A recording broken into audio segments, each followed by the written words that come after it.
Keledai setengah singa.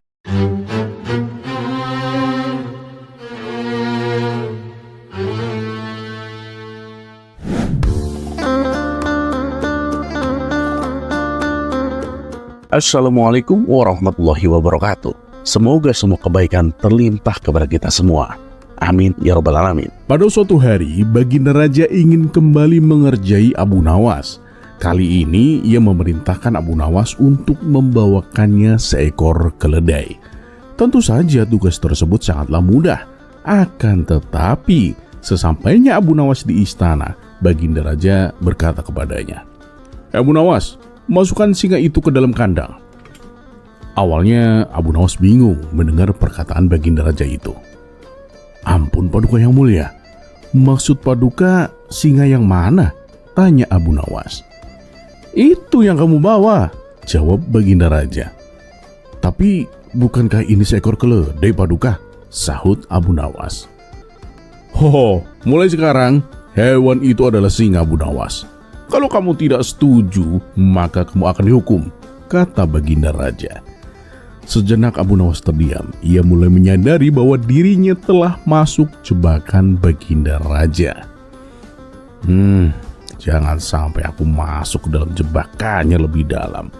Aku harus mencari cara, pikir Abu Nawas. "Tapi Paduka, bagaimana bila para menteri istana mengatakan kalau hewan ini adalah keledai?" tanya Abu Nawas. "Siapapun yang mengatakan kalau hewan ini adalah keledai, maka akan mendapatkan hukuman," ancam Baginda Raja. "Baiklah Paduka yang mulia, hamba akan memasukkan singa ini ke dalam kandang," ucap Abu Nawas. "Bagus, nanti setelah itu akan ada tugas baru untukmu," timpal Baginda Raja. "Tugas apa lagi Paduka?" tanya Abu Nawas. "Tugasnya masih berkaitan dengan singa itu," jawab Baginda Raja. Ternyata dugaan Abu Nawas benar. Di balik perkataan Baginda Raja yang menyebutkan keledai itu sebagai singa, ada sebuah perangkap. Namun hal ini sudah diantisipasi oleh Abu Nawas. Ketika ia akan memasukkan keledai itu ke dalam kandang, tiba-tiba ia memukulnya sekeras-kerasnya. Perilaku Abu Nawas membuat si keledai berontak kesakitan, lari ke sana kemari hingga masuk ke ruangan istana. Baginda Raja dan para menteri menjadi panik karena si keledai berlari tak terkendali dan menabrak perabotan istana hingga hancur berantakan. Para menteri mencoba menangkapnya, namun justru membuat keledai semakin liar. Di tengah suasana kacau itu, Abu Nawas hanya berdiam diri. Baginda Raja pun menjadi emosi melihatnya. "Hei Abu Nawas, kenapa kamu diam saja? Cepat tangkap dia," bentak Baginda Raja. "Ampun Paduka yang mulia, hamba takut Paduka kalau hamba malah diterkam dan dimangsa olehnya," jawab Abu Nawas. "Mana ada keledai bisa menerkam dan memangsa manusia? Kamu ini jangan mengada-ngada Abu Nawas. Ayo cepat tangkap," bentak Baginda Raja semakin panik. Akhirnya Abu Nawas pun menuruti perintah tersebut. Tanpa perlu waktu lama ia berhasil menangkap keledai itu. Lalu dengan suara lantang ia berkata, "Wahai prajurit, tangkap Baginda Raja dan hukum dia." Spontan Baginda Raja pun terkejut mendengarnya. "Apa-apaan kamu Abu Nawas?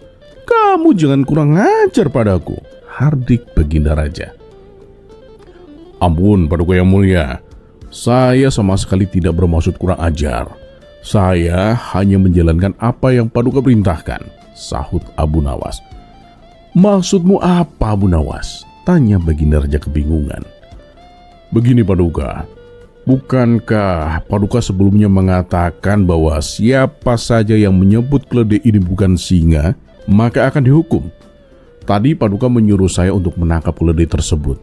Padahal saya sudah mengatakan bahwa saya takut diterkam dan dimangsa karena saya menganggap hewan ini adalah singa. Kemudian Paduka mengatakan bahwa itu adalah seekor keledai. Paduka berkata kepada saya, mana mungkin keledai bisa menerkam dan memangsa manusia. Nah, dengan begitu, Paduka telah melanggar aturan Paduka sendiri. Dan Paduka harus dihukum," jelas Abu Nawas. Seketika wajah Baginda Raja pucat pasi karena termakan ucapannya sendiri. Namun dengan penuh kerendahan hati, Abu Nawas kembali berkata, "Tapi tidak elok rasanya kalau seorang raja harus dihukum. Paduka ini adalah raja yang bijak. Permintaan saya hanya satu, Paduka. Izinkan saya pulang membawa singa ini." Akhirnya Baginda Raja pun mengabulkan permintaan Abu Nawas. Niat menjebak Abu Nawas pun kembali gagal. Yang ada justru Baginda Raja sendiri yang harus menanggung malu.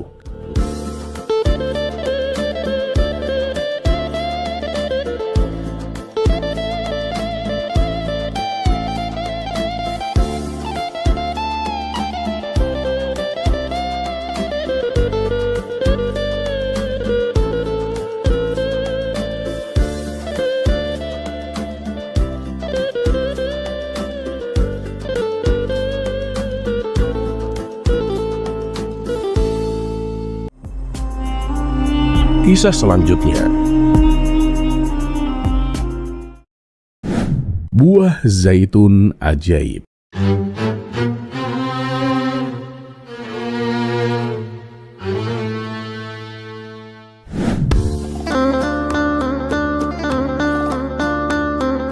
Dikisahkan pada suatu hari, Baginda Raja sedang dalam perjalanan untuk menghibur dirinya. Ia berjalan dengan dikawal oleh beberapa prajurit istana. Ketika melewati sebuah kebun yang luas, ia melihat Abu Nawas sedang menanam sebuah pohon. Karena penasaran, Baginda Raja pun mendekatinya. "Abu Nawas, apa yang sedang kau tanam itu?" tanya Baginda Raja. "Pohon zaitun, Paduka yang mulia," jawab Abu Nawas. Mendengar itu, Baginda Raja pun terheran-heran. Ia kembali bertanya, "Mengapa tidak pohon yang lain saja, Abu Nawas?" Abu Nawas pun membalas, "Memangnya kenapa, Paduka?" Baginda Raja pun menyahut, "Ya, tidak apa-apa sih. Cuman setahu saya, pohon zaitun itu tidak bisa berbuah kecuali setelah 30 tahun, Abu Nawas. Dan yang jadi pertanyaannya, apakah mungkin 30 tahun ke depan kamu ini masih hidup?" Tanpa ragu, Abu Nawas pun menjawab, "Ketahuilah, wahai Paduka yang mulia, orang-orang yang hidup sebelum kita juga melakukan hal yang sama, Paduka. Mereka menanam pohon zaitun dan kita lah yang memetik buahnya. Karena itu, sudah sepantasnya kita menanam pohon zaitun untuk orang-orang yang hidup setelah kita, agar mereka bisa memetik buahnya, Paduka." Jawaban tersebut membuat Baginda Raja tertegun. Ia sangat memuji dan kagum atas kebijaksanaan Abu Nawas. Karena tindakan inilah Abu Nawas diberi hadiah sebesar 1000 dinar. Tentu saja Abu Nawas sangat senang menerimanya. Ia pun kembali berkata kepada Baginda Raja, "Wahai Paduka yang mulia, sebagaimana engkau katakan bahwa pohon zaitun tidak akan berbuah kecuali setelah 30 tahun. Tapi engkau bisa melihat sendiri bahwa pohon yang saya tanam ini langsung berbuah tepat setelah ditanam, Paduka." Dan sekali lagi ucapan Abu Nawas membuat Baginda Raja tertegun. Untuk kedua kalinya, Abu Nawas diberi hadiah 1000 dinar. Tidak berhenti sampai di situ, Abu Nawas kembali mengeluarkan kata-kata bijaknya. "Wahai Paduka yang mulia, pohon zaitun manapun tidak akan pernah berbuah kecuali hanya sekali dalam setahun. Namun pohonku ini telah berbuah 2 kali hanya dalam beberapa saat, Paduka." Semakin kagumlah Baginda Raja dengan apa yang dilakukan Abu Nawas. Ia pun kembali memberi hadiah 1000 dinar kepadanya. Dan pada akhirnya Baginda Raja pun segera menyudahi percakapannya dengan Abu Nawas. Ia berkata kepada para pengawalnya, "Ayo kita tinggalkan tempat ini. Bila kita tinggal lebih lama di sini, seluruh simpanan kas kerajaan akan habis karena ucapan Abu Nawas."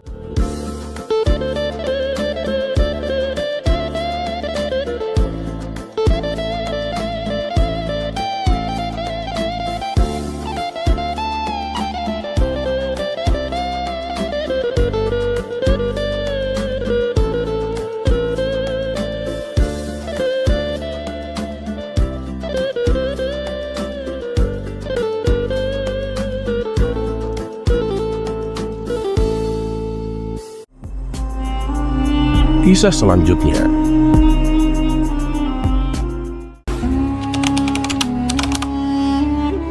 Di balik kecerdasan otaknya, ternyata Abu Nawas memiliki beberapa keterampilan yang mumpuni.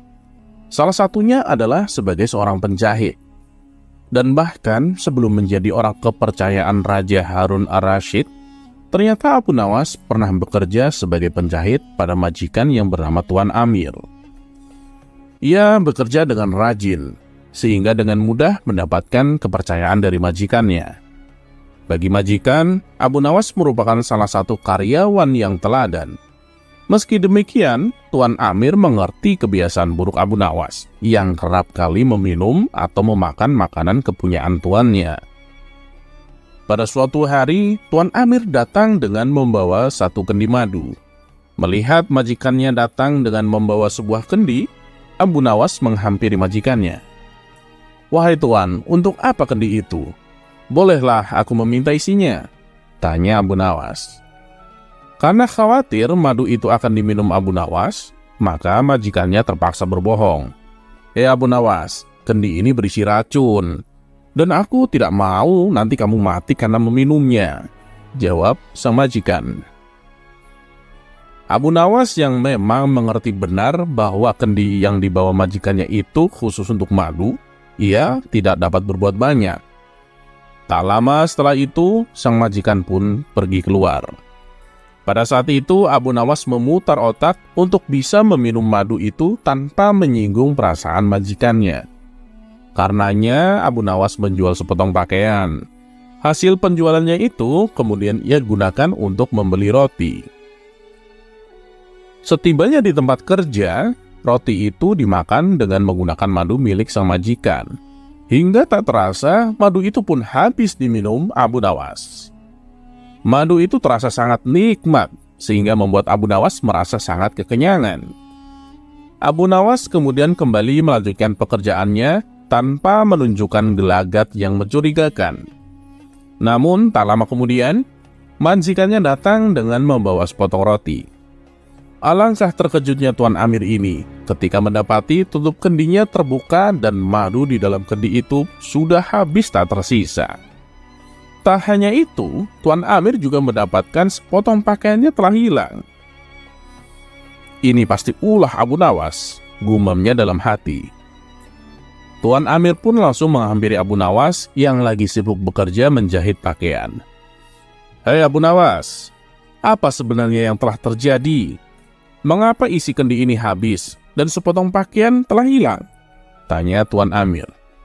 "Maaf Tuan, tadi sewaktu Tuan pergi, ada sekelompok pencuri datang mengambil pakaian Tuan," kata Abu Nawas. "Lantas, apa yang kamu lakukan terhadap pencuri itu?" tanya Tuan Amir lagi. Mendapatkan pertanyaan yang terus-menerus dari majikannya, Abu Nawas semakin berpura-pura gemetar. Tapi meski demikian, dia tetap tidak kekurangan akalnya. "Saya ketakutan Tuan dan tidak bisa berbuat apa-apa," kata Abu Nawas. "Lantas, mengapa isi kendiku hilang? Apakah juga diminum oleh pencuri itu?" tanya Tuan Amir. "Oh tidak Tuan," jawab Abu Nawas dengan polosnya. "Lalu siapa yang telah meminumnya?" tanya Tuan Amir lagi. "Sekali lagi mohon maaf Tuan Majikan. Karena takut akan dimarahi oleh Tuan, maka saya putuskan untuk memilih bunuh diri saja, menggunakan racun yang ada di dalam kendi itu," jelas Abu Nawas. Mendengar pengakuan jujur dan keahlian akal Abu Nawas, Tuan Amir yang semula akan marah, akhirnya mengurungkan niatnya. Ia sadar jika semua itu juga kesalahannya, karena telah berbohong kepada bawahannya. Dan begitulah cara Abu Nawas untuk mendapatkan madu gratis. Kisah selanjutnya.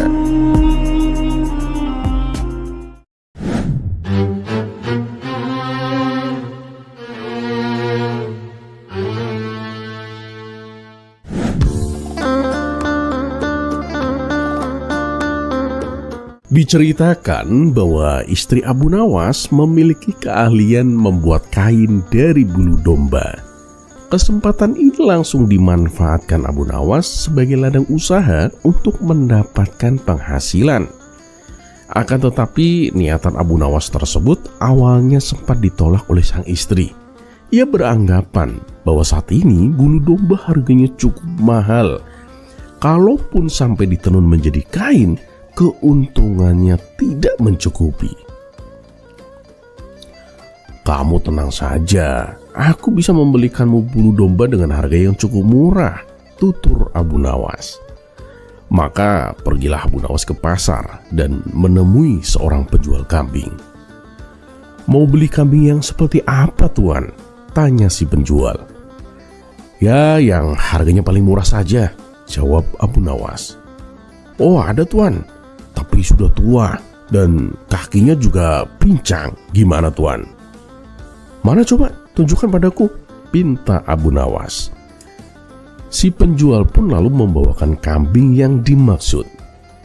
"Ini berapa harganya?" tanya Abu Nawas. "2 dinar saja, Tuan," jawab si penjual. "Baiklah, aku akan membelinya. Adakah kambing yang lain yang juga murah?" tanya Abu Nawas lagi. "Oh, banyak, Tuan, tapi masih ada di kandang. Kalau Tuan berminat akan saya ambilkan," kata si penjual. "Wah, boleh itu, ambilkan saja semuanya," timpal Abu Nawas. "Tapi apa Tuan yakin kambing-kambing itu sudah tua semua, Tuan? Dan juga rata-rata tubuhnya cacat, Tuan," kata si penjual memberitahu. "Ah, tidak apa-apa," balas Abu Nawas. Dan setelah semuanya dibawa ke hadapan Abu Nawas, transaksi pun segera dilakukan. Si penjual merasa bahagia karena kambing-kambingnya yang tua dan cacat bisa laku terjual. Bahkan sebagai rasa terima kasih, ia memberikan bonus 1 ekor kambing kepada Abu Nawas. Dan ketika Abu Nawas membawa kambing-kambingnya pulang, ia berpapasan dengan salah satu kawannya yang bernama Tuan Hamid. Melihat Abu Nawas membawa banyak kambing yang tua dan cacat, Tuan Hamid pun merasa heran dan aneh. "Hei Abu Nawas, untuk apa kambing seperti itu? Kalaupun dimasak dagingnya juga sudah tua. Pasti rasanya tidak enak, Abu Nawas," kata Tuan Hamid. "Ah, kamu pasti kena tipu lagi, ya kan?" lanjutnya. "Oh tidak, Tuan Hamid. Aku memang sengaja membelinya karena harganya murah," balas Abu Nawas. "Ya tentu saja murah. Kambingnya itu sudah tua dan banyak yang cacat. Kalau aku jadi kamu, aku tak akan mau membelinya meskipun harganya juga murah," ujar Tuan Hamid. Karena merasa penasaran, Tuan Hamid pun kembali bertanya, "Sebenarnya untuk apa sih semua kambing-kambing ini?" Abu Nawas pun menjawab, "Jadi begini, Tuan Hamid, aku hanya akan memanfaatkan bulunya saja. Nah, nanti oleh istriku, bulu itu akan dijadikan benang kain. Benang kain tersebut akan dijual dengan harga yang lebih tinggi tentunya, Tuan Hamid." Mendengar penjelasan tersebut, Tuan Hamid pun mencoba memberikan saran. "Kenapa tidak membeli bulu domba saja, Bu Nawas? Kan sudah bersih dan siap untuk dijadikan benang." "Aduh Tuan, bulu domba itu justru harganya lebih mahal. 1 kantong bulu bisa seharga 10 dinar. Sedangkan kambing-kambing ini cukup 2 dinar per ekor, Tuan," terang Abu Nawas. Dan disitulah Tuan Hamid baru menyadari kecerdikan Abu Nawas. Ia bisa mendapatkan bulu domba dengan harga yang benar-benar sangat murah.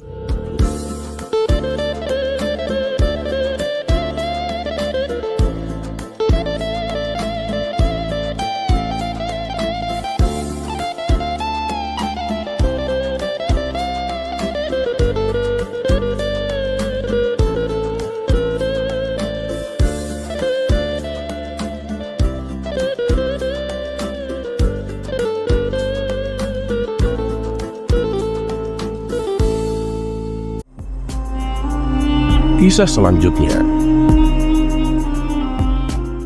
Allah ketiduran.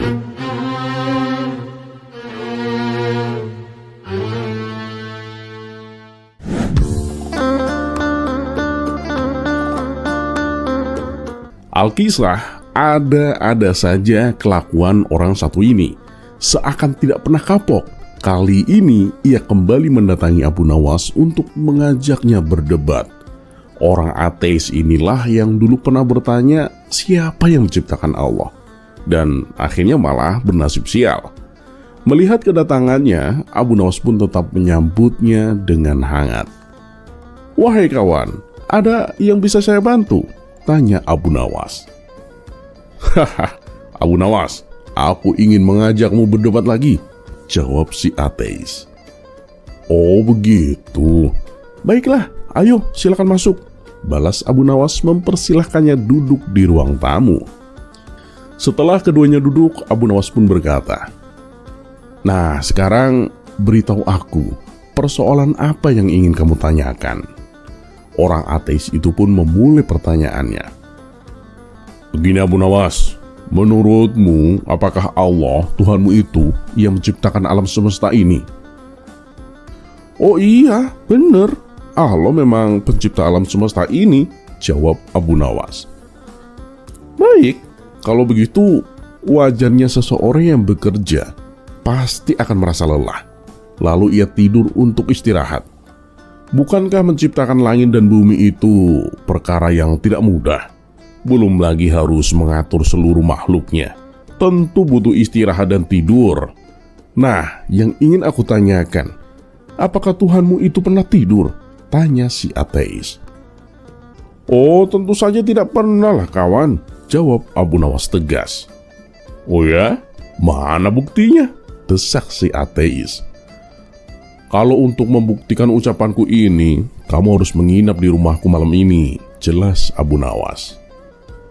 "Baiklah, aku tidak keberatan.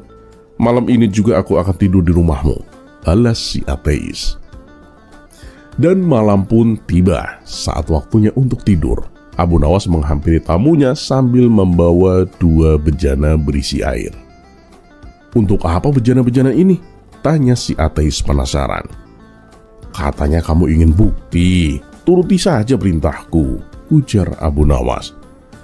"Baiklah, terus apa yang harus aku lakukan?"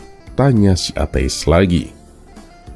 "Kamu pegang kedua bejana ini dengan kedua tanganmu. Awas, jangan sampai airnya tumpah, apalagi sampai bejananya jatuh," perintah Abu Nawas. Si ateis pun langsung melakukannya. Awalnya ia masih kuat menahan, dan kedua bejana berisi air itu masih aman. Namun lama-kelamaan rasa kantuk mulai menghinggap. Ia berusaha menahan diri, tapi rasa kantuk tak bisa dihindari. Akhirnya ia pun memutuskan memegang bejana sambil tiduran. Dan tak lama matanya terpejam tanpa sadar. 2 bejana itu pun terguling, airnya tumpah mengenai wajahnya, bahkan pecah berantakan. Seluruh tubuhnya pun basah kuyup. Dan keesokan paginya ia menanyakan maksud daripada perintah Abu Nawas tersebut. Abu Nawas pun menjelaskan, "Begini kawan, 2 bejana yang kamu pegang semalam, aku ibaratkan sebagai langit dan bumi. Seandainya Allah sampai tidur meski sekejap saja, niscaya langit dan bumi akan hancur. Ya, seperti yang kamu alami tadi malam." Mendengar penjelasan itu, si ateis pun hanya terdiam. Wajahnya penuh dengan renungan. Sementara perkataan Abu Nawas terus terngiang-ngiang di benaknya.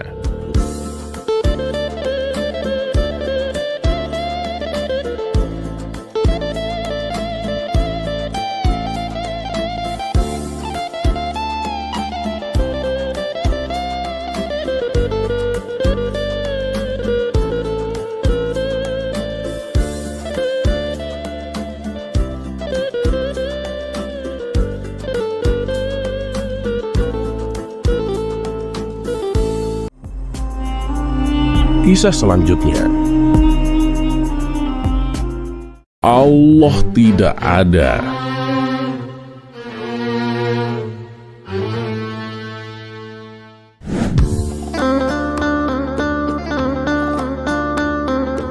Dikisahkan ada seorang tukang cukur yang hidupnya serba kekurangan.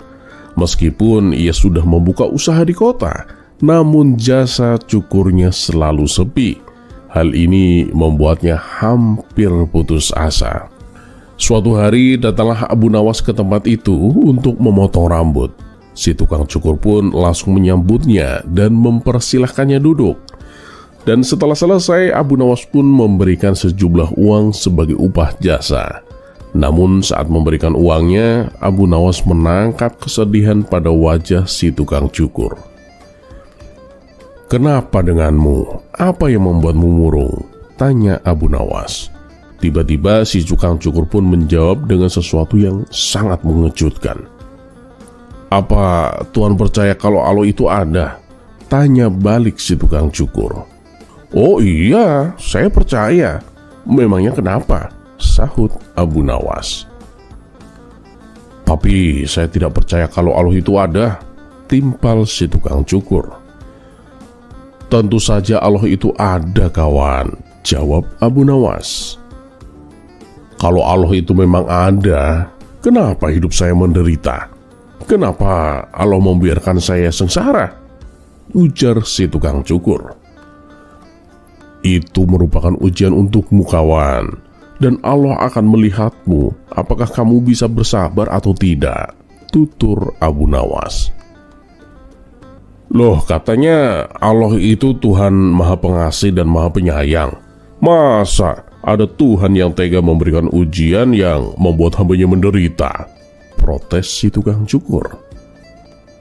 "Oleh karena itulah saya sudah tidak lagi menjalankan sholat, apalagi sampai duduk bersikir tentang Tuhan," lanjutnya. Akhirnya keduanya pun berdebat tanpa henti. Setiap kali Abu Nawas berusaha meyakinkan, si tukang cukur selalu membantah. Karena perdebatan itu tidak menemukan titik temu, Abu Nawas pun akhirnya pergi meninggalkannya. Dalam perjalanan pulang, tanpa sengaja, Abu Nawas melihat seorang gila dengan rambut panjang tak terurus. Tiba-tiba ia mendapatkan sebuah ide yang cemerlang. Ia pun segera mengajak orang gila itu untuk menuju tempat si tukang cukur. Sesampainya di depan tokonya, Abu Nawas berteriak dengan keras, "Tukang cukur itu tidak ada! Tukang cukur tidak ada!" Mendengar teriakan itu, si tukang cukur pun keluar dan berkata, "Hei kawan, aku ada di sini. Kenapa kamu berteriak begitu?" Namun Abu Nawas tak menghiraukannya. Ia kembali berteriak lebih keras, "Tukang cukur itu tidak ada! Tukang cukur tidak ada!" "Hei kawan, aku ada di sini. Aku kan tadi yang mencukurmu. Masa kamu lupa?" timpal si tukang cukur. Abu Nawas lalu menunjuk orang gila di sampingnya dan berkata, "Kalau tukang cukur itu ada, kenapa orang ini rambutnya gondrong dibiarkan begitu saja?"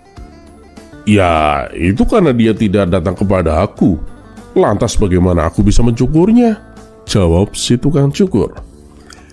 "Nah itu kamu tahu.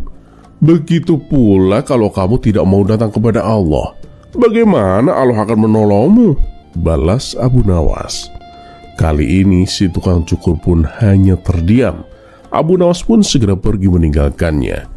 Si tukang cukur lalu duduk termenung, menyadari kesalahannya. Ia akhirnya paham bahwa penderitaan yang ia alami bukan karena Allah itu tidak ada, melainkan karena ia sendiri enggan mendekatkan diri dan meminta pertolongan kepadanya.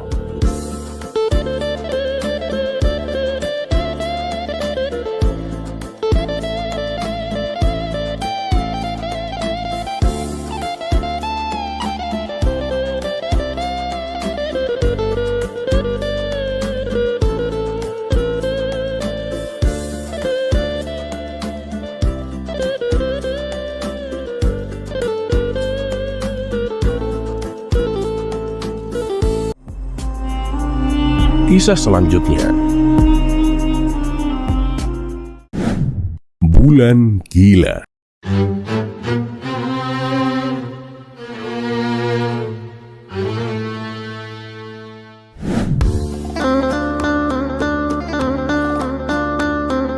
Suatu ketika, Abu Nawas bepergian keluar kota. Ia berjalan melewati tandusnya padang pasir. Di tengah jalan, Abu Nawas menemukan beberapa kerangka manusia yang sedang tergeletak di tanah. Belum hilang rasa kagetnya, tiba-tiba muncul orang tak dikenal menghadangnya. Rupanya dia adalah orang gila yang terkenal kejam. Dengan membawa golok di tangannya, orang gila itu menghampiri Abu Nawas. "Siapa kamu?" tanya orang gila tersebut. "Saya hamba Allah," jawab Abu Nawas.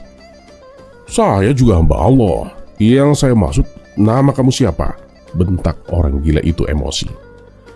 "Nama saya Abu Nawas," jawab Abu Nawas dengan tenang. "Apakah kamu orang berilmu?" tanya orang gila itu kembali. "Ya, saya orang berilmu," jawab Abu Nawas. "Baguslah. Kamu lihat kerangka-kerangka di depanmu itu? Mereka adalah orang-orang yang aku bunuh dulu karena mereka tidak bisa menjawab pertanyaanku," ujar orang gila tersebut. "Dan sekarang ini adalah giliranmu. Kalau kamu tidak bisa menjawab pertanyaanku, maka nasibmu akan sama. Kamu akan mati di tanganku," ujar orang gila itu. "Memangnya apa pertanyaanmu?" tanya Abu Nawas. "Begini," kata si orang gila. "Ketika awal bulan berbentuk kecil yang kita sebut bulan sabit. Dan ketika pertengahan bulan menjadi besar yang kita sebut dengan bulan purnama. Tapi ketika akhir bulan kembali menjadi kecil yang kita sebut dengan bulan sabit. Pertanyaanku adalah, kenapa di awal bulan dan di akhir bulan bentuknya kecil?" Di awal bulan masih kecil karena saat itu Tuhan sedang membuat bulan agar menjadi besar. Setelah bulan menjadi besar di pertengahan bulan, lalu Tuhan memotong-motong bulan purnama menjadi kepingan-kepingan kecil. Kepingan-kepingan tersebut lalu Tuhan jadikan bintang yang bertebaran di langit. Oleh sebab itulah kenapa di awal bulan dan di akhir bulan bentuknya jadi kecil. Mendengar jawaban Abu Nawas itu, orang gila tersebut langsung merebut tangan Abu Nawas dan menciumnya. "Luar biasa. Ternyata jawaban Anda sesuai dengan apa yang aku pikirkan." Abu Nawas pun lalu dipersilakan untuk melanjutkan perjalanannya.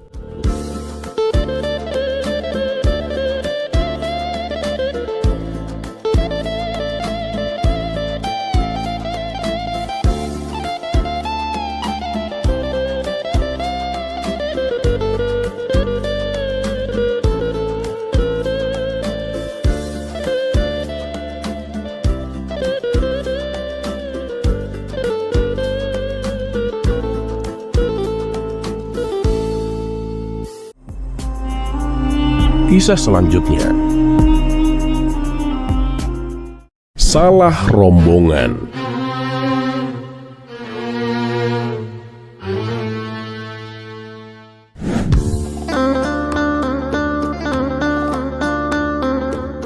Diceritakan Baginda Raja beserta rombongan akan mengadakan perjalanan ke kota Basroh. Perjalanan itu terbilang sangat jauh dan memakan waktu berhari-hari. Agar tidak membosankan, Baginda Raja pun mengajak serta Abu Nawas. Ketika melintasi sebuah kampung, datanglah seorang lelaki berkuda yang menghentikan rombongan. Ia adalah seorang badui yang hidup di pedalaman dan tidak tahu arah jalan. "Ampun Paduka yang mulia, hamba dengar Paduka akan ke kota Basroh. Bolehkah saya ikut? Kebetulan saya juga mau ke sana Paduka," kata si badui. "Oh, silakan," jawab Baginda Raja. Badui itu pun merasa senang. Menurutnya, dengan ikut rombongan kerajaan, perjalanannya akan lebih aman. Tidak akan ada perampok yang berani menghadang, dan ia pun tidak akan tersesat jalan. Namun yang membuat Baginda Raja risih adalah karena selama perjalanan, si badui mengendarai kudanya tepat di samping Baginda Raja. Seorang prajurit pengawal pun segera menegurnya. "Kamu jalan di barisan belakang, jangan di sini." Namun si badui itu menolak. "Kamu siapa? Berani-beraninya melarangku?" "Aku ini prajurit pengawal. Tempatku memang di sini." "Prajurit pengawal? Apa itu?" tanya si badui. "Orang yang menjaga keselamatan raja," jawab si prajurit. Oh, kalau begitu aku juga ingin perjalanan selamat. Jadi aku harus berjalan di samping raja, balas si Badui. Karena keras kepala, prajurit itu pun meminta bantuan menteri. Sang menteri pun lalu menghampirinya. Maaf tuan, tuan tidak seharusnya berada di sini. Sebaiknya tuan berjalan di barisan belakang. Siapa lagi kamu? Ikut-ikutan melarangku, tanya si Badui. Aku ini menteri istana tuan, jawab sang menteri. Menteri? Apa itu menteri? Tanya si Badui. Menteri itu adalah pembantu raja yang bertugas menangani urusan kerajaan, jelas sang menteri. Oh alah, cuma pembantu. Tak kirain siapa. Sudahlah, jangan mengatur-ngatur aku. Pokoknya aku mau berjalan di depan bersama Baginda Raja, ujar si Badui dengan keras kepala. Sang menteri pun kewalahan. Baginda Raja yang sejak tadi memperhatikan hanya tersenyum melihat keberanian si Badui. Akhirnya Abu Nawas pun menghampirinya dan bertanya, "Maaf tuan, sebenarnya tuan ini mau kemana?" "Aku mau ke kota Basroh," jawab si Badui. Ngomong dong dari tadi. Barisan depan ini jalannya menuju kota Damaskus. Kalau yang ke Basroh, jalannya itu di barisan belakang tuan, tutur Abu Nawas. Mendengar itu, si Badui pun langsung ngomel-ngomel kepada pengawal dan menteri. Dasar pengawal dan pembantu gila. Kenapa tidak bilang dari tadi? Untung ada orang ini yang memberitahuku.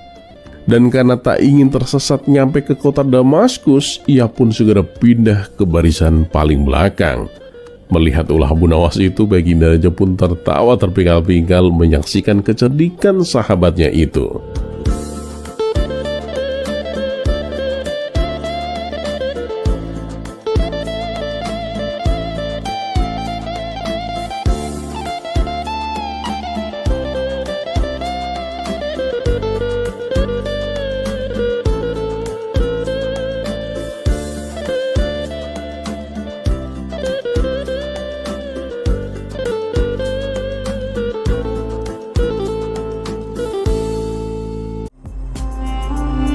Kisah selanjutnya.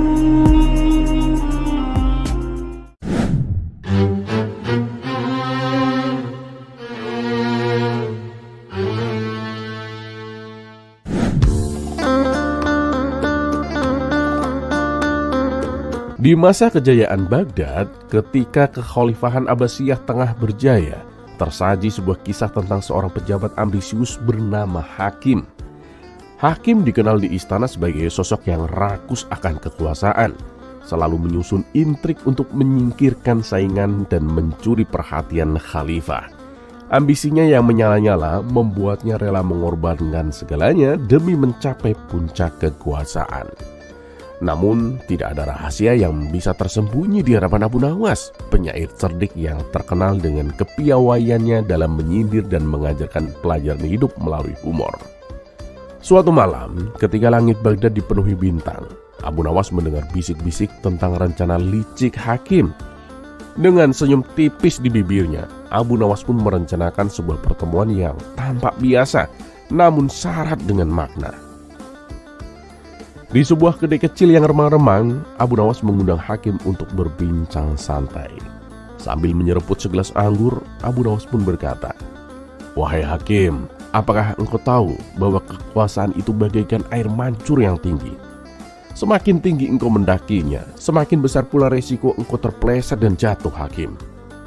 Hakim yang telah lama menyimpan keyakinan bahwa ia mampu mengatasi segala rintangan menyeringai. "Anggur ini mungkin bisa membuatku lupa sejenak, Abu Nawas. Tapi keyakinan dan kecerdasanku adalah kunci untuk mencapai segala yang aku inginkan, Abu Nawas," jawabnya dengan penuh arogansi. Melihat kesombongan itu, Abu Nawas pun mengeluarkan sebuah kotak kayu kecil yang diukir dengan sangat rumit. "Nah, kalau begitu, lihatlah kotak ini, Hakim. Di dalam kotak ini tersimpan rahasia kekuasaan. Namun kotak ini hanya dapat dibuka oleh mereka yang mampu memahami arti sesungguhnya dari keinginan dan kehendak. Terpikat oleh janji rahasia, hakim pun mencoba membuka kotak tersebut dengan segala upayanya, memukul, memaksa, bahkan mencelupkannya ke dalam anggur. Namun kotak itu tetap terkunci. Abu Nawas pun tertawa kecil dan berkata, "Kekuasaan, wahai hakim, bukanlah sesuatu yang bisa diraih dengan kekuatan semata. Ambisimu yang berapi-api malah menutup matamu dari kebijaksanaan. Dan ada kalanya keinginan yang terlalu buta justru menuntun pada kejatuhan hakim." Dan tanpa sepengetahuan hakim, Abu Nawas pun telah memberitahukan segala rencana gelapnya kepada khalifah. Tak lama kemudian, sang khalifah pun mengadakan penyelidikan yang mendalam. Bukti demi bukti tentang konspirasi hakim pun mulai terkuak, dan tidak ada lagi ruang bagi si ambisius di istana. Dalam sidang pengadilan istana, khalifah menyampaikan keputusannya dengan tegas. Hakim dinyatakan bersalah karena telah merencanakan pemberontakan demi mengejar kekuasaan secara tidak jujur. Sebagai hukuman, ia pun disingkirkan ke sebuah daerah terpencil, jauh dari gemerlap istana dan kemewahan Baghdad. Sementara itu, Abu Nawas tetap menjadi sosok yang disenangi rakyat. Dengan kecerdasan dan humornya, ia mengajarkan bahwa kekuasaan sejati tak datang dari ambisi yang membara, melainkan dari kebijaksanaan, kejujuran, dan kerendahan hati. Ia sering berkata sambil tersenyum, "Lebih baik kita menikmati segelas teh dengan hati yang tenang, daripada terjerat ambisi yang berakhir dengan kehancuran." Kisah ini pun menjadi pengingat bagi siapa saja yang terjebak dalam godaan kekuasaan. Ambisi yang tak terkendali hanya akan menuntun pada kejatuhan, sementara kebijaksanaan selalu menjadi pelindung sejati bagi jiwa yang ingin maju.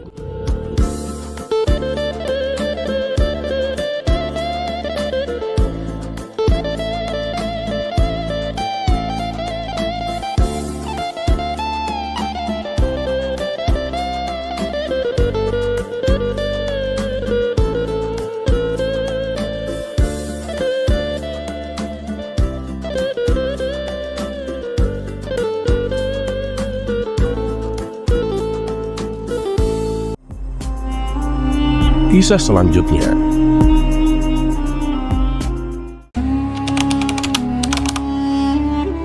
Di balik kecerdasan otaknya, ternyata Abu Nawas memiliki beberapa keterampilan yang mumpuni.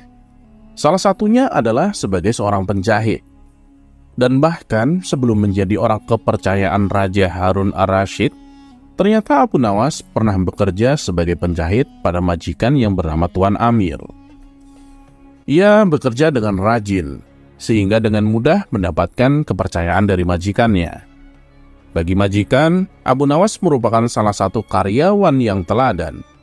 Meski demikian, Tuan Amir mengerti kebiasaan buruk Abu Nawas, yang kerap kali meminum atau memakan makanan kepunyaan tuannya. Pada suatu hari, Tuan Amir datang dengan membawa satu kendi madu. Melihat majikannya datang dengan membawa sebuah kendi, Abu Nawas menghampiri majikannya. "Wahai tuan, untuk apa kendi itu? Bolehlah aku meminta isinya?" tanya Abu Nawas. Karena khawatir madu itu akan diminum Abu Nawas, maka majikannya terpaksa berbohong. Abu Nawas, kendi ini berisi racun, dan aku tidak mau nanti kamu mati karena meminumnya," jawab sang majikan. Abu Nawas yang memang mengerti benar bahwa kendi yang dibawa majikannya itu khusus untuk madu, ia tidak dapat berbuat banyak. Tak lama setelah itu, sang majikan pun pergi keluar. Pada saat itu, Abu Nawas memutar otak untuk bisa meminum madu itu tanpa menyinggung perasaan majikannya. Karenanya, Abu Nawas menjual sepotong pakaian. Hasil penjualannya itu kemudian ia gunakan untuk membeli roti. Setibanya di tempat kerja, roti itu dimakan dengan menggunakan madu milik sang majikan. Hingga tak terasa, madu itu pun habis diminum Abu Nawas. Madu itu terasa sangat nikmat, sehingga membuat Abu Nawas merasa sangat kekenyangan. Abu Nawas kemudian kembali melanjutkan pekerjaannya tanpa menunjukkan gelagat yang mencurigakan. Namun, tak lama kemudian, majikannya datang dengan membawa sepotong roti. Alangkah terkejutnya Tuan Amir ini ketika mendapati tutup kendinya terbuka dan madu di dalam kendi itu sudah habis tak tersisa. Tak hanya itu, Tuan Amir juga mendapatkan sepotong pakaiannya telah hilang. Ini pasti ulah Abu Nawas, gumamnya dalam hati. Tuan Amir pun langsung menghampiri Abu Nawas yang lagi sibuk bekerja menjahit pakaian. "Hei Abu Nawas, apa sebenarnya yang telah terjadi? Mengapa isi kendi ini habis dan sepotong pakaian telah hilang?" tanya Tuan Amir. "Maaf Tuan, tadi sewaktu Tuan pergi, ada sekelompok pencuri datang mengambil pakaian Tuan," kata Abu Nawas. "Lantas, apa yang kamu lakukan terhadap pencuri itu?" tanya Tuan Amir lagi. Mendapatkan pertanyaan yang terus-menerus dari majikannya, Abu Nawas semakin berpura-pura gemetar. Tapi meski demikian, dia tetap tidak kekurangan akalnya. "Saya ketakutan Tuan dan tidak bisa berbuat apa-apa," kata Abu Nawas. "Lantas, mengapa isi kendiku hilang? Apakah juga diminum oleh pencuri itu?" tanya Tuan Amir. "Oh tidak Tuan," jawab Abu Nawas dengan polosnya. "Lalu siapa yang telah meminumnya?" tanya Tuan Amir lagi. "Sekali lagi mohon maaf Tuan Majikan. Karena takut akan dimarahi oleh Tuan, maka saya putuskan untuk memilih bunuh diri saja, menggunakan racun yang ada di dalam kendi itu," jelas Abu Nawas. Mendengar pengakuan jujur dan keahlian akal Abu Nawas, Tuan Amir yang semula akan marah, akhirnya mengurungkan niatnya. Ia sadar jika semua itu juga kesalahannya, karena telah berbohong kepada bawahannya. Dan begitulah cara Abu Nawas untuk mendapatkan madu gratis.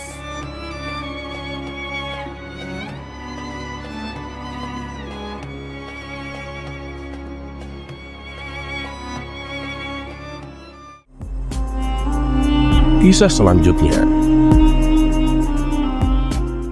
anak domba ajaib.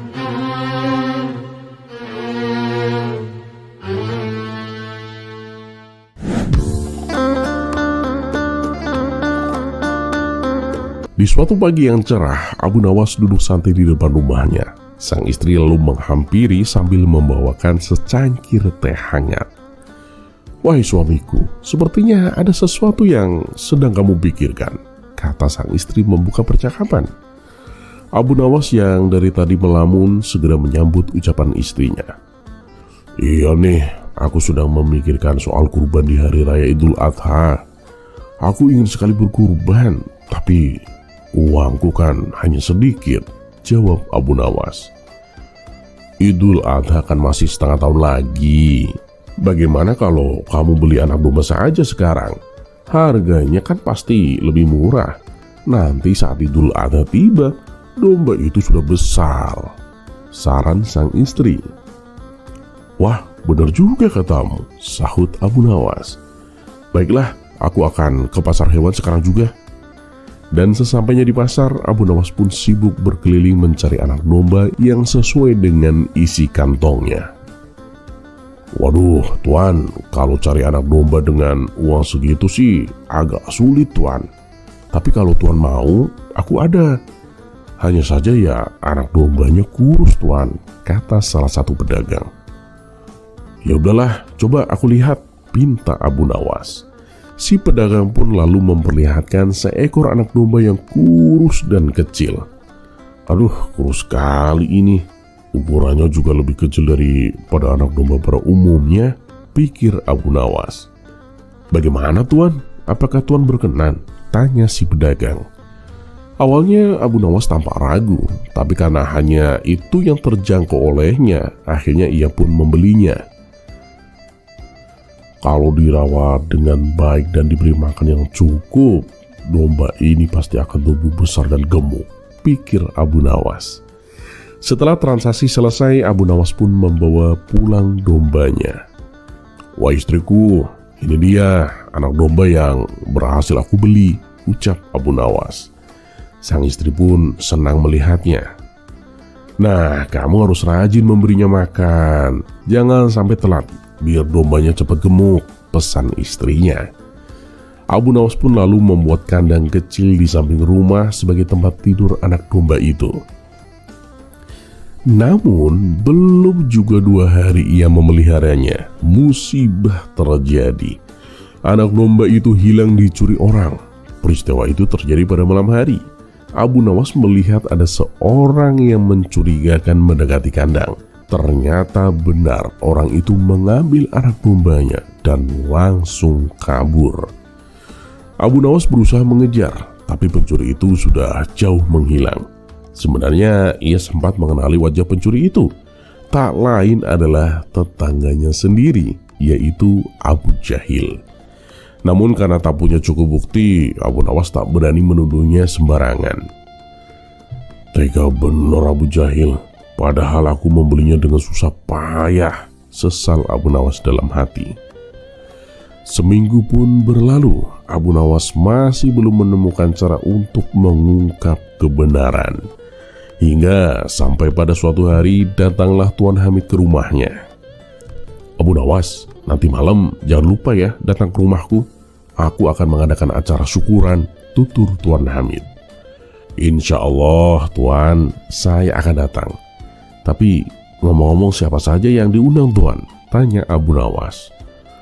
Kamu, Tuan Hakim dan tetangga kita Abu Jahil, jawab Tuan Hamid. Setelah Tuan Hamid pergi, Abu Nawas pun mendapat ide cemerlang untuk menjebak Abu Jahil. Malam harinya, Abu Nawas datang ke rumah Tuan Hamid. Ternyata Tuan Hakim dan Abu Jahil sudah hadir. Mereka lalu duduk bersama di depan meja makan. Abu Nawas, aku dengar anak dombamu dicuri maling. Aduh, kasihan sekali kamu, kata Abu Jahil pura-pura prihatin. Abu Nawas pun hanya diam, tak menanggapi. Emang benar Abu Nawas? Kapan kejadiannya? Tanya Tuan Hakim.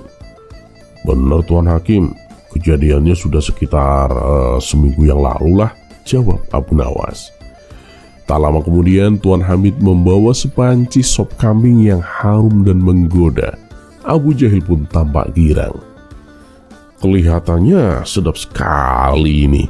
Aku sudah tak sabar ingin menyantapnya, seru Abu Jahil. Abu Nawas pun memulai permainannya. Kalau melihat sop kambing yang lezat begini, aku jadi teringat anak dombaku yang hilang. Aduh, sayang sekali. Padahal anak domba itu tak ada duanya di desa ini. Badannya gemuk, matanya bersinar, bulunya lembut seperti sutra. Siapapun yang melihatnya pasti ingin memilikinya. Wah, sayang sekali aku belum sempat melihatnya Abu Nawas, ujar Tuan Hakim. Itu belum seberapa Tuan Hakim. Saat bulan purnama, anak domba kesayanganku itu bahkan bisa mendendangkan qasidah Tuan Hakim, tambah Abu Nawas. Tuan Hakim dan Tuan Hamid pun terbelalak tak percaya, tapi tampak kagum. Sementara itu Abu Jahil pun mulai geram. Ia tahu betul bahwa anak domba itu tak sehebat cerita Abu Nawas. Tak tahan lagi ia pun keceplosan. Ah, dasar pembual, jangan percaya. Abu Nawas hanya membual dengan cerita palsunya. Tuan Hakim pun terkejut. Yang benar yang mana nih? Abu Jahil bilang ceritamu palsu, tanya Tuan Hakim kepada Abu Nawas. Untuk apa saya berbohong Tuan Hakim? Kalau saja anak domba itu masih ada, pasti Tuan Hakim akan percaya, jawab Abu Nawas memancing. Wah, iya juga ya, benar juga katamu, sahut Tuan Hakim sambil mengangguk. Abu Jahil pun semakin panas. Ia tak terima Abu Nawas mendapat pujian karena cerita yang menurutnya itu bohong. Cerita Abu Nawas itu palsu Tuan Hakim, jangan mudah percaya, protes Abu Jahil. Loh, apa buktimu kalau cerita Abu Nawas itu palsu? Tanya Tuan Hakim penasaran. Tanpa sadar, Abu Jahil pun menjawab, ya sebab anak dombanya kan ada padaku. Sontak suasana pun menjadi hening. Wajah Abu Jahil langsung pucat. Ia baru sadar kalau dirinya telah masuk ke dalam perangkap. Nah, sekarang terungkap sudah siapa pencuri anak dombaku, seru Abu Nawas. Ternyata Abu Nawas dan Tuan Hakim telah bekerja sama membuat skenario untuk menjebak Abu Jahil. Cerita anak domba yang bisa bernyanyi hanyalah jebakan untuk membuat Abu Jahil terpancing. Abu Jahil sekarang juga kembalikan anak domba milik Abu Nawas dan bersiaplah menerima hukuman, ujar Tuan Hakim dengan tegas. Akhirnya Abu Jahil pun harus menyerahkan kembali anak domba yang dicurinya dan ia dijatuhi hukuman penjara selama 3 bulan.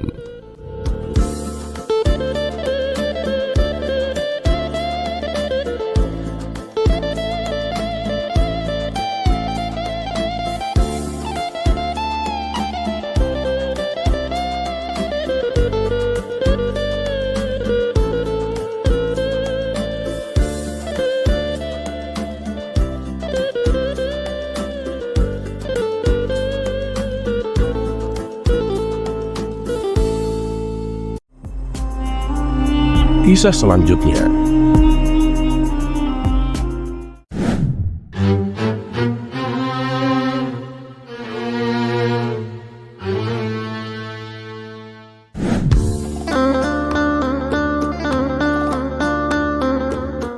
suatu pagi yang masih berembun, Abu Nawas berjalan menuju ke istana. Namun di tengah perjalanan, ia tanpa sengaja berpapasan dengan Baginda Raja. "Woi Abu Nawas, kamu hendak kemana?" tanya Baginda Raja. "Oh Paduka, saya hendak ke istana, hendak menghadap Paduka," jawab Abu Nawas. "Oh kebetulan Abu Nawas, aku sedang ada urusan ke sekolahan untuk menengok anak-anakku. Bagaimana kalau kamu ikut?" ajak Baginda Raja. Abu Nawas pun setuju. Mereka lalu pergi bersama ke sekolah tempat anak-anak Baginda Raja menuntut ilmu. Sesampainya di sana, mereka menemui guru yang mengajar kedua anak Baginda Raja di ruangan tamu. Baginda Raja lalu bertanya, "Wahai Tuan Guru, bagaimana prestasi anak saya yang bernama Amin?" Sang guru pun terlihat sedikit ragu, tetapi akhirnya pun menjawab, "Maaf Paduka yang mulia, Amin itu anaknya sangat bodoh dan sulit menangkap pelajaran Paduka." Baginda Raja tentu terkejut lalu bertanya lagi, "Bagaimana dengan anak saya yang bernama Makmun, Tuan Guru?" "Nah, kalau Makmun anaknya cerdas Paduka. Ia cepat sekali memahami pelajaran. Dari sikapnya saja sudah terlihat kewibawaan dan martabatnya Paduka," jawab sang guru. Baginda Raja pun mengernyit. Aku tidak percaya begitu saja dengan ucapanmu. Bisakah kamu membuktikannya Tuan Guru?" "Tentu Paduka yang mulia. Saya akan panggil Amin dan Makmun sekarang Paduka," balas sang guru. Dan sebelum itu sang guru pun menyiapkan sesuatu. Ia meletakkan sebuah batu bata di kursi yang akan diduduki oleh Amin. Sementara di kursi Makmun ia meletakkan selembar kertas. Baginda Raja yang melihatnya pun bertanya heran, "Untuk apa itu Tuan Guru?" "Bukankah Paduka ingin bukti dari ucapan saya? Saya akan menunjukkannya Paduka," jawab sang guru. Dan tak lama kemudian Amin dan Makmun pun datang menemui ayah mereka. Setelah memberi hormat dan mencium tangan Baginda Raja, mereka diarahkan untuk duduk di tempat yang telah disediakan. Amin duduk di kursinya tanpa memperhatikan apapun, sedangkan Makmun tiba-tiba tampak gelisah. Ia melihat ke langit-langit lalu melirik ke kanan dan ke kiri. "Wahai Makmun, kenapa kamu terlihat cemas?" tanya sang guru. "Saya merasa lantainya menjadi lebih tinggi Guru. Atau langit-langitnya yang semakin rendah ya Guru?" Sang guru pun tersenyum lalu menoleh ke arah Amin dan bertanya, "Wahai Amin, apakah kamu merasakan hal yang sama?" Amin pun menggeleng dan menjawab dengan santai, "Saya tidak merasakan apa-apa Guru." Sang guru pun tertawa dan menyuruh mereka kembali ke kelas. Dan setelah keduanya pergi, ia berkata kepada Baginda Raja, "Paduka sudah melihat buktinya kan? Saya tidak mengada-ngada Paduka." Baginda Raja pun masih terheran-heran dan bertanya, "Kenapa bisa begitu Tuan Guru? Kenapa Amin begitu bodoh sampai bata yang ia duduki saja tidak terasa berbeda, sementara Makmun sangat peka dan cerdas?" Sang guru pun terdiam, ia tak mampu menjawab pertanyaan Baginda Raja. Abu Nawas yang sedari tadi dia memperhatikan kini ikut berkomentar.